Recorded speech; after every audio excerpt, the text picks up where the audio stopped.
আলহামদুলিল্লাহি রব্বিল আলামিন আসসালাতু ওয়াসসালামু আলা রাসূলিহিল কারীম ওয়া আলা আলিহি ওয়া সাহবিহি আজমাইন। সম্মানিত শ্রদ্ধেয় সুধীমণ্ডলী, ভাই ও বন্ধুগণ, আসসালামু আলাইকুম ওয়া রাহমাতুল্লাহি ওয়া বারাকাতুহু। আল্লাহ তাআলার শুকরিয়া, যার একান্ত মেহেরবানিতেই আজকের এই অনুষ্ঠানে আমরা উপস্থিত হওয়ার সুযোগ পেয়েছি। আলহামদুলিল্লাহ। দরুদ ও সালাম আমাদের নবী ও নেতা জনাবে মুহাম্মদুর রাসূলুল্লাহ সাল্লাল্লাহু আলাইহি ওয়াসাল্লামের প্রতি। সম্মানিত সুধীমণ্ডলী, শুরুতেই আমি মহানগরী জামাতকে আন্তরিকভাবে মোবারকবাদ জানাচ্ছি এই জাতীয় অনুষ্ঠানের আয়োজন করার জন্য। তার কারণ, যেই দেশের শতকরা 90% মানুষ ইসলামী আদর্শে বিশ্বাস করে, আল্লাহকে বিশ্বাস করে, কোরআন বিশ্বাস করে, রসুলকে বিশ্বাস করে, যে দেশের মানুষেরা এশার নামাজ পড়ার মধ্য দিয়ে দিনের কাজ শেষ করে ঘুমে যায়, আর ফজরের নামাজের আজান আসসালাত ও খৈরুম মিনান নাউম এই কথা শুনে যারা ঘুম থেকে ওঠে, সেই দেশ থেকে ইসলামী আদর্শ, রসুল সাল্লাল্লাহু আলাইহি সাল্লামের সিরাতকে মুছে ফেলার জন্য রাষ্ট্রীয়ভাবেই ষড়যন্ত্র করা হচ্ছে এবং রাষ্ট্রীয়ভাবেই একটার পর একটা পদক্ষেপ তারা নিয়ে চলেছে। সুতরাং সেই সময়ে মহানগরী জামাতের পক্ষ থেকে সিরাত পাঠের যে প্রতিযোগিতার আয়োজন করা হয়েছিল, নিঃসন্দেহে তারা একটি প্রশংসনীয় কাজ এবং ইমানের দাবি পূরণের কাজ করেছে বলে আমি বিশ্বাস করি।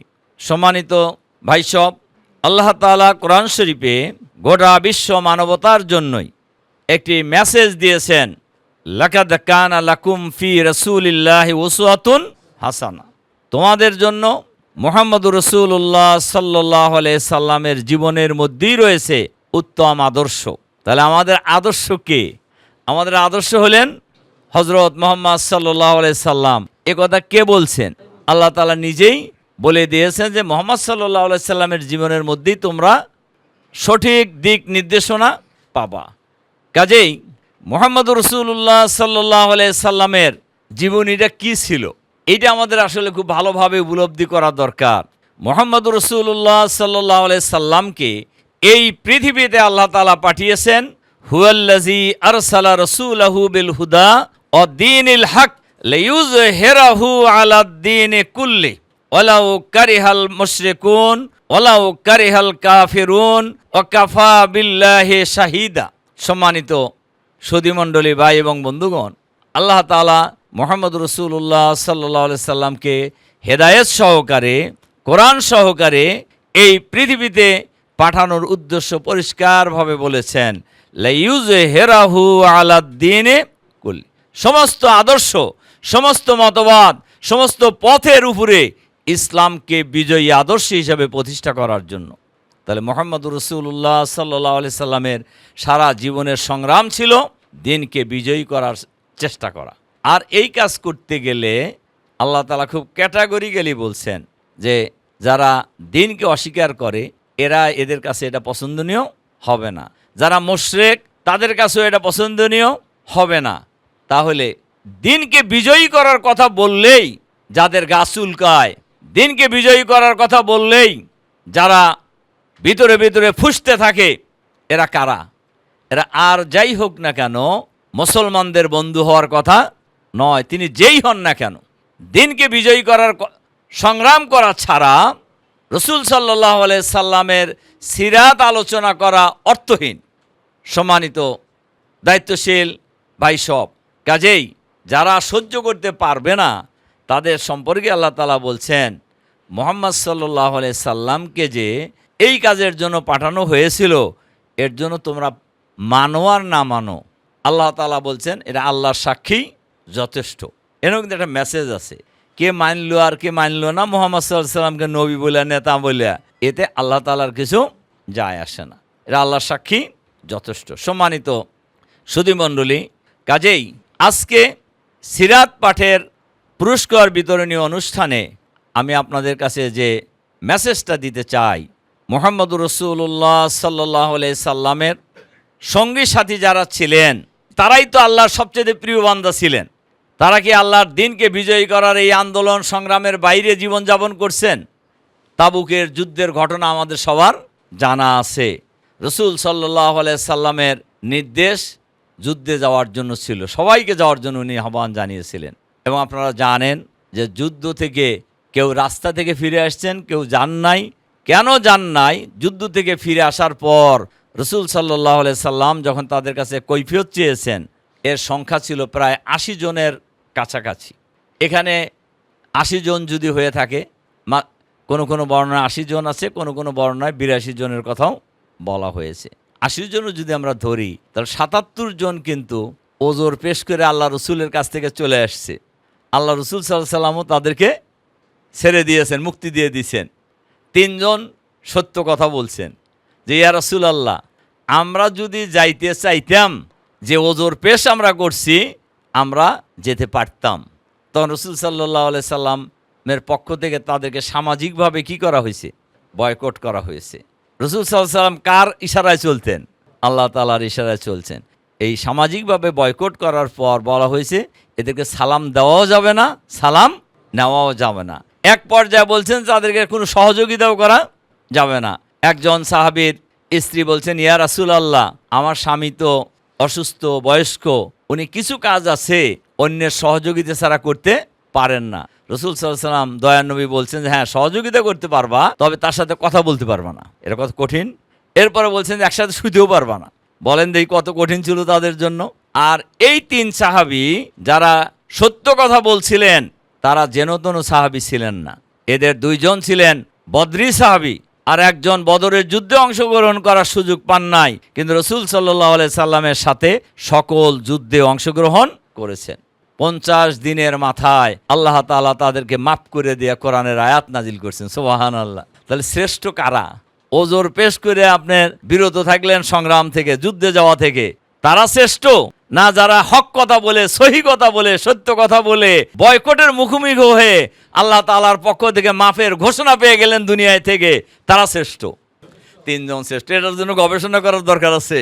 সম্মানিত সুধীমণ্ডলী, ভাই এবং বন্ধুগণ, সুতরাং আজকে এই পুরস্কার বিতরণী অনুষ্ঠান তখনই সার্থক হবে, এই সিরাত পাঠ গ্রামে গঞ্জে ছড়ায় দিতে হবে, সিরাতের আলোচনা ঘরে ঘরে পৌঁছে দিতে হবে। মুহাম্মদুর রাসূলুল্লাহ সাল্লাল্লাহু আলাইহি সাল্লামের জীবনী কী ছিল এটা মানুষকে জানাইতে হবে, এর আর কোনো বিকল্প নেই। এই জানানোর কাজটা করতে গেলে বাধা আসতে পারে, জুলুম নির্যাতনের মুখোমুখি হওয়ারও আশঙ্কা আছে। ফেরাউনের কাছে যখন দাওয়াত দেওয়ার কথা বলছিলেন আমাদের সম্পর্কেই, আল্লাহ তাআলা কোরআন শরীফে বলছেন, কুনতুম খায়রা উম্মাতিন উখরিজাত লিন-নাস তা'মুরুনা বিল মারুফ ওয়া তানহাউনা আনিল মুনকার। তোমরা হলে দুনিয়ার শ্রেষ্ঠ জাতি, তোমাদেরকে সৃষ্টি করা হয়েছে মানবতার কল্যাণ সাধনের জন্য। তোমাদের কাজ হলো মানুষকে সৎ কাজে আহ্বান জানানো, অসৎ কাজ থেকে মানুষকে বিরত রাখা। এটা কিন্তু একজন ইমানদারের কাজ। এটা কার কাজ? এটা শুধু জামাতের কাজ না, এটা সকল মুসলমানের দায়িত্ব, মানুষকে কল্যাণের দিকে মানুষকে আহ্বান জানানো, সৎ কাজের দিকে মানুষকে আহ্বান জানানো, অন্যায় অত্যাচার জুলুম নির্যাতন থেকে জাতিকে রক্ষা করার জন্য চেষ্টা করা। এটা সকল ইমানদারেরই দায়িত্ব, সকল মুসলমানেরই দায়িত্ব। আল্লাহ তাআলা যখন হযরত মূসা আলাইহিস সালামকে বললেন যে ফেরাউনের কাছে যাও, সে সীমা লঙ্ঘন করছে। ইযহাব ইলা ফিরাউনা ইন্নাহু তাগা, সে কি করছে? সীমা লঙ্ঘন করছে। এই মূসা আলাইহিস সালাম বলছিলেন, হে আল্লাহ, আমার কথায় তো একটু বাজে অসুবিধা হয়, তুমি আমার ভাই হারুন, ও খুব ভালো বক্তৃতা করতে পারে, তাকে আমার সাথে দিয়ে দাও। আল্লাহ তাআলা দিছেন না। এরপরে বলছেন যে আল্লাহ, তুমি তো বলছাও, আমাদের তো আশঙ্কা হইতেছে যে সে আমাদের উপর চড়াও হবে। শেষে আসিয়া যখন এই কথা বলছেন যে আমরা তো আসলে ভয় পেতেছি, মূল কথা হলো এইটা। তো আল্লাহ তাআলা বলছেন যে তাদেরকে ভয় পাওয়ার কোনো কারণ নাই, আমি তোমাদের সাথে আছি। কে বলছেন? যত প্রভাবশালী লোকই হোক, তার কাছে দাওয়াত দেওয়ার জন্য যেমন নির্দেশ দেওয়া হয়েছে, আবার আল্লাহ নিজেই বলতেছেন ভয় পাওয়ার কোনো কারণ নাই, আমি তোমাদের সাথে আছি। আর আল্লাহ যদি কারোর সাথে থাকে, তাহলে কাউকে আর ভয় করার কোনো কারণ আছে? ভয় করার কোনো কারণ নেই। সম্মানিত সুধীমণ্ডলী, কাজেই আমাদের এটাও দায়িত্ব, 2টা দায়িত্বই মুসলমানদের জন্য ফরজ।